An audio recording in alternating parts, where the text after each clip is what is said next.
আজকে আপনাদেরকে আমার মায়ের হাতে সরিষা শাকের তেলাপিয়া মাছ দিয়ে একটা রান্না, গ্রামীণ, খুব সুন্দর। আমার মায়ের এই সরিষা হাত দিয়া, সরিষা শাক দিয়া তেলাপিয়া মাছ দিয়ে অনেক বেশি মজা লাগে। মা, এখন কিভাবে দিবা? প্রথমে এখন ভাব দিব, শাকগুলাকে। শাকগুলা ভাব দিব দিয়া হ্যাঁ, তারপরে নামাইয়া মাছ ভাজবো, ভাইজা তারপরে মশলা কষাইয়া তারপর দিব। তারপরে রান্না চলবে। যাই হোক, রান্না এটা চলবো। আস্তে আস্তে সম্পূর্ণ ভিডিও আমি দেখাবো, আপনারা সাথেই থাকেন। আমার মায়ের হাতের একবার স্পেশাল, যারা নতুন রান্নতে পারেন না তারা সুন্দর এই রান্নাটা শিখে নেবেন আজকে। সরিষা শাক দিয়ে তেলাপিয়া মাছ দিয়ে ভুনা চচ্চড়ি। এই তো সরিষা শাকটা এখন সুন্দর করে ভাব দেওয়া চলতেছে। আসলে মাটি চুলার রান্না এত বেশি সুন্দর হয়, রান্না খেতে অনেক মজা লাগে। ভাত রান্না হয়ে গেছে দুপুরের জন্য, গরম গরম সাদা ভাত। ভাতও আমার মা বলে তুলে নিচ্ছে।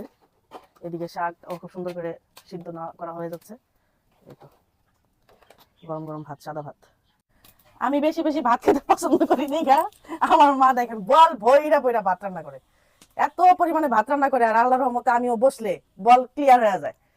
হ্যাঁ, রাতের জন্য আর থাকে না। আবার আমার মা রাতের বেলাও রান্না করে, দেখেন। ভাব হয়ে গেছে, এখন এটা নামাইয়া আমি মাছ ভাজবো, ভাইজা তারপরে এটা মাছ রান্না হবে।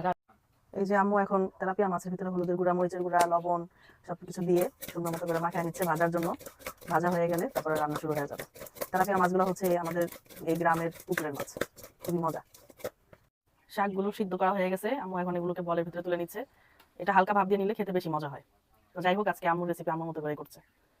তুলে নিচ্ছে শাকগুলোকে, এখন রান্না শুরু হবে। আম্মু এখন তেল দিয়ে দিচ্ছে কড়াইয়ের ভিতরে। তেল গরম হয়ে গেলে মাছ ভাজা শুরু হয়ে যাবে। এখন মাছ ভাজতেছি। মাছটা ভাজা হয়ে গেলে সর্ষে শাক রান্না করে অনেক মজা হবে আজকে। সবাই কিন্তু রান্নাটা শিখে রাখতে পারেন, যারা জানেন না তারা আর কি। অনেকেই তো জানেন, সেটা আমি জানি, তবে আমার মায়ের হাতে রান্না অনেক মজা। অনেকেই দেখতে চেয়েছেন আমার মাকে, সেই কারণে মায়ের রান্না সহ দেখাচ্ছি। মাছটা ভাজি করা হয়ে গেছে, মা কিন্তু মাছগুলোকে উঠিয়ে দিচ্ছে, খুব সুন্দর করে উঠে দিচ্ছে। তো আজকে তেলাপিয়া মাছের মাথা আমি এটা খাবো। এখন তেল পেঁয়াজ কষাইতেছি। তেল পেঁয়াজ কষানো হলে মশলা কষানো হয়ে গেলে মাছটা দিব, মাছ দেওয়ার পরে ওই সর্ষে শাক উপরে দিয়ে দেবো। হ্যাঁ, পেঁয়াজগুলোকে তেলের ভিতরে ভেজে নিচ্ছে আমার মা।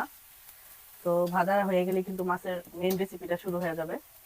এই যে ভেজে রাখা তেলাপিয়া মাছগুলো, এখানে সবগুলো মাছ কিন্তু খুব কড়া করে ভেজেছে আমার আম্মু। ঠিক আছে, এখন আদা রসুন দিতেছি। পেঁয়াজ তো ভাজা হয়ে গেছে না, ভাজা হয়ে গেছে, একটু পানি দেওয়া হয়েছে। আদা রসুন দিয়ে দিচ্ছে আমার আম্মু। হলুদের গুঁড়াটার পরিমাণটাও পরিমাণ মতোই দিতে হবে, যে যতটুকু রান্না করে খায় যতটুকু। মরিচের গুঁড়াটাও যে যেরকম ঝাল খায়, তবে শাকের ঝাল একটু ভালো হয় বেশি দিলে। আপনারা যতটুকু পছন্দ করেন ততটুকু দিবেন। হ্যাঁ, লবণ দিচ্ছি পরিমাণ মতোই।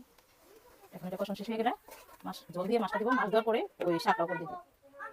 এই যে শাক, এখন এই যে সুন্দরভাবে এটাকে কড়া করে কষানো হচ্ছে, ভালোভাবে কষানো হচ্ছে। মশলাপাতি সবকিছু দিয়ে আমার আম্মু কষাইতেছে, সুন্দর করে কষানো হচ্ছে।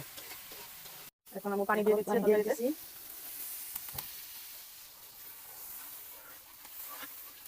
দিয়ে দিলাম।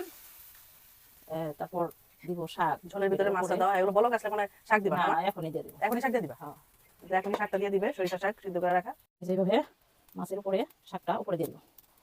ভাগ করে রাখছে শাকগুলো, ভালো দেওয়া শাক। এই তো, বল দেখো, বল। ঢাকনা দিয়ে ঢেকে দিতেছি, 10 মিনিটের ভিতরে হয়ে যাবে। 10 মিনিট কি ঢাকনা দেওয়াই থাকবে? না না না, এর ভিতরে উঠায় না যাবে? দেখতে হইব। হ্যাঁ, আচ্ছা, এখন হয়ে আসছে পড়াই, আর 1 মিনিট পরে আমি এটা নামাবো। দেখুন, ওইটা খাইতে অনেক স্বাদ। রান্না করে খাই। আমি এর আগের বছর আমার মার হাতে শীতের দিনে সরিষা শাক দিয়া মাছ দিয়ে খাই গেছি। এবছর আবার আল্লাহ রিজিকে রাখছে, আসছি। ঠিক আছে, এটা এখন নামাবো। হালকা ঝোল সহই সুন্দর মতো করে রান্নাটা হয়ে গেল। এই তো রান্নাটা কত সুন্দর হয়ে গেল। শাকের পরিমাণ অনেক বেশি তো।